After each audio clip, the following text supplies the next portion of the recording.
when the son-in-law was affectionately interacting with his wife. He was spotted by their daughter, who suddenly burst in. She intended to call her father to complain, but was pushed off the balcony by her stepmother and fell downstairs, landing right in front of her father's parked car. Just before dying, the daughter told her father that the stepmother and the son-in-law had an improper relationship, and she breathed her last after revealing the truth. At that moment, the wife and the son-in-law rushed downstairs. When they saw the man, both were so terrified that they collapsed onto the ground. But the man did not seek revenge on them directly. Instead, he pretended not to know anything. For revenge, he still had no evidence to prove the cause of his daughter's death. To avenge her, he swallowed his rage and accepted the culprit as his godson. The next day, during his daughter's funeral, relatives and friends noticed the absence of the woman and the son-in-law. The man knew they were plotting something. When he went to the surveillance room, his suspicions were confirmed, and he recorded everything. A month later, the wife and the son-in-law informed the man that she was pregnant. The man thought to himself, "You despicable pair, you really think you can take me for a fool?"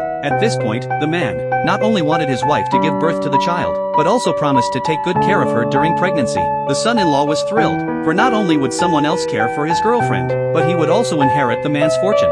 Thus, while pretending to embrace his wife, the man began to execute his plan. He intended to disgrace them completely, and make them pay for his daughter's death. Half a year passed, and the wife and the son-in-law publicly flaunted their affection without restraint, mockingly discussing the man's foolishness, and fantasizing about their bright future. When the man visited his wife, she acted coquettish, urging him to set aside work to accompany her exclusively, and transfer the company to the son-in-law. To keep their charade going, the man agreed to her demands, and so, each began scheming against the other. The man instructed his secretary to convene a company-wide meeting, where he would sign a share transfer agreement with the son-in-law, and relinquish his position as chairman. Days later, the share transfer press conference arrived, followed by the signing and handover ceremony. Once all formalities were complete, the son-in-law publicly declared his relationship with the woman, causing an immediate uproar among the crowd. To everyone's shock, the son-in-law had not only seized the family fortune, but now dared to flaunt their affair openly. The woman then demanded the man sign the divorce agreement,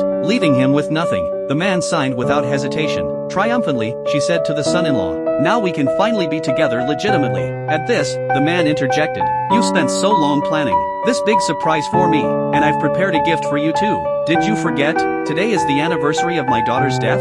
1 year ago, you pushed her off that balcony and killed her. I demand both of you pay with your lives." The audience below erupted in chants. "Beat them! Beat them! Beat them!" The son-in-law protested wildly. "You're all being manipulated. He wants you to kill me for him. Just because he says we murdered someone doesn't make it true. He's slandering us. Where's his evidence?"